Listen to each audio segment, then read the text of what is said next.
नमस्कार दोस्तों, welcome to PK classes. दोस्तों, critical thickness of insulation subject आपका हीट एंड मास ट्रांसफर।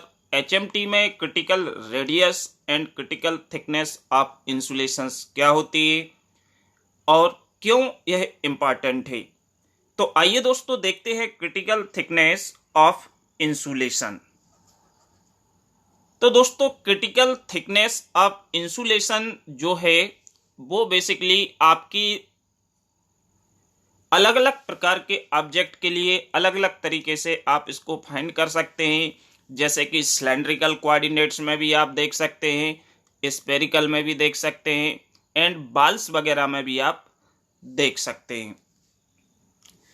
तो क्रिटिकल थिकनेस जो है, क्रिटिकल थिकनेस का मतलब है कि मान लो कि आप कोई ऑब्जेक्ट बना रहे हो, आप कोई सिलेंड्रिकल ऑब्जेक्ट को बनाते हैं। जैसे कि सिलेंड्रिकल ऑब्जेक्ट की बात करें तो यहाँ पे जो आपका ऑब्जेक्ट है सिलेंड्रिकल ऑब्जेक्ट, इसमें आपकी दो रेडियस हैं।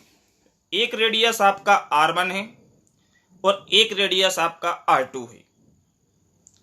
इस सिलेंड्रिकल कोऑर्डिनेट में यदि हम बात करें तो इसके सेंटर से आप देखें सीधी से, तो R1 जो है, R1 को यदि हम R2 में से माइनस कर दें तो यहां पे हमको मिल जाएगी thickness of insulation, means thickness of insulation. और जो आपका हीट फ्लो है वो यहां आपका हीट फ्लो दिखाया गया है और बाहर आपकी एटमॉस्फेयर एयर है जहां पे आपका convective heat transfer coefficient H है। तो जो क्रिटिकल थिकनेस है, क्रिटिकल थिकनेस को यदि हम इस डायग्राम के थ्रू देखें तो ऑन हॉरिजॉन्टल एक्सिस भी represent radius and on vertical axis भी रिप्रेजेंट हीट फ्लो।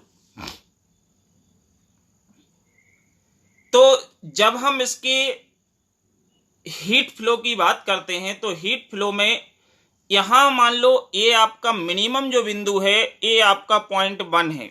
इस पॉइंट से जब हम क्रिटिकल रेडियस में आगे हीट फ्लो होती है, आगे बढ़ती है, मूव होती है, तो इनिशियल आपकी क्या होती है, हीट फ्लो रेट है वो इंक्रीज होता है। जैसे कि इस कर्व से आप देख पा रहे हैं, मिनिमम से हीट फ्लो रेट आपका मैक्सिमम पहुंच रहा है और एक बिंदु ऐसा आता है कि मैक्सिमम के बाद हीट फ्लो आपका डिक्रीज होने लगता है।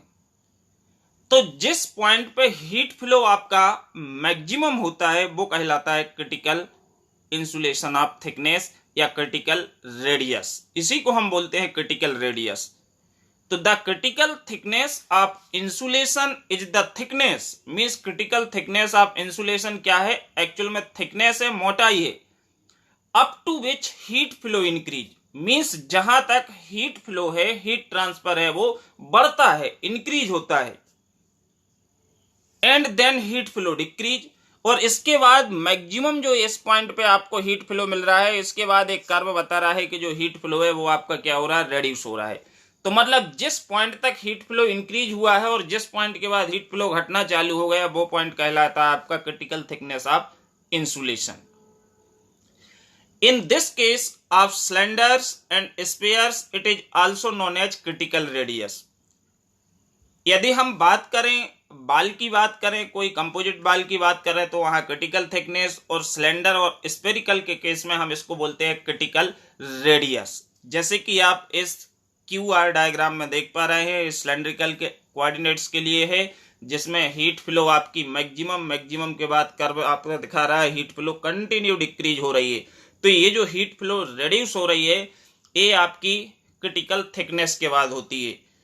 तो मींस यदि हम सिलेंडर स्फेरिकल की बात करेंगे तो वो क्रिटिकल रेडियस कहलाएगा, यदि हम कंपोजिट बाल्स की बात कर रहे हैं तो जनरली हम उसको क्रिटिकल थिकनेस बोलते हैं।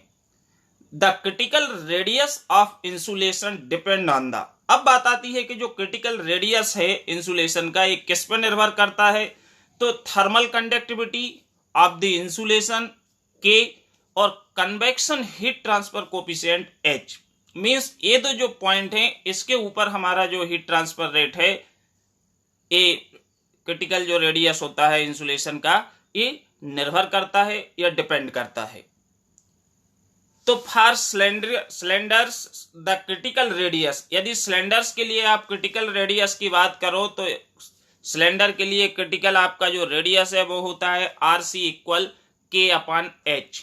K थर्मल कंडक्टिविटी है और H आपका कन्वेक्टिव हीट ट्रांसफर कोफिशिएंट है।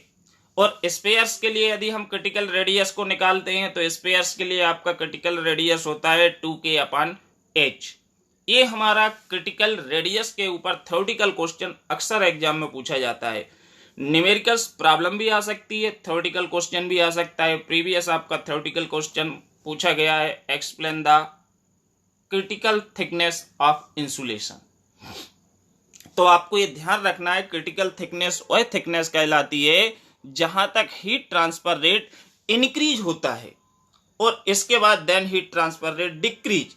तो वह बिंदु पॉइंट जहां तक इंक्रीज हो रही है और जहां से डिक्रीज होना स्टार्ट होती है उसको बोलते हैं हम क्रिटिकल थिकनेस ऑफ इंसुलेशन या क्रिटिकल रेडियस।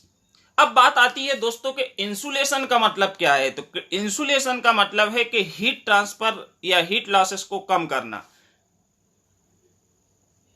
जैसे कि आप रेफ्रिजरेशन सिस्टम की बात करें, रेफ्रिजरेशन सिस्टम में हमारे रेफ्रिजरेटर की बात करें जहां पे हम रोकते हैं कि हीट लॉस ना हो, क्योंकि हीट लॉस नहीं होगा, हीट फ्लो नहीं होगी, तभी हम किसी भी ऑब्जेक्ट के टेम्परेचर को मेंटेन रख सकते हैं। यदि किसी ऑब्जेक्ट से हीट ट्रांसफर हो रही है, हीट फ्लो हो रही है, तो उसका अंदर का टेम्परेचर गड़बड़ाएगा। तो मींस जो इंसुलेशन है, इंसुलेशन करना पड़ता है। आप बोलते हैं isolated system, insulated system. Insulation से क्या होती है, जैसे कि हम बात करें तार केबल के ऊपर यदि हम प्लास्टिक पीवीसी की रबर चढ़ा देते हैं तो करंट कैरिंग कैपेसिटी ज़्यादा होती है और जो इलेक्ट्रॉन है या करंट लॉसेस हैं वो आपके डिक्रीज होते हैं, क्योंकि वो रजिस्ट करती है, रोकती है। सिमिलर हम रेफ्रिजरेशन सिस्टम में जो भी पाइप्स हैं, टिप्स हैं, ऑब्जेक्ट हैं, इनको हम क्या करते हैं, इंसुलेटेड करते हैं। इंसुलेटेड करते हैं कि हीट का ट्रांसफर बिटवीन टू सबस्टेंस ना हो, कि बाहर की हीट उसको क्रॉस करके अंदर ना जाए या अंदर की बाहर ना आए। हीट वहीं से ट्रांसफर होगी कंडेंसर से जहां पे हम करना चाह रहे। तो जनरली इसके लिए हम क्या करते हैं, इंसुलेशंस का यूज करते हैं।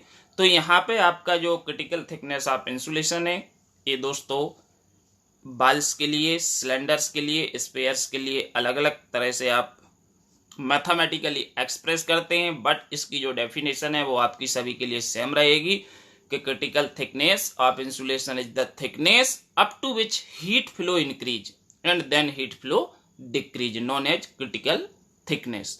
वीडियो देखने के लिए सभी को बहुत बहुत धन्यवाद। यदि वीडियो पसंद आया तो चैनल को सब्सक्राइब करें एंड वीडियो को लाइक करें। Thank you.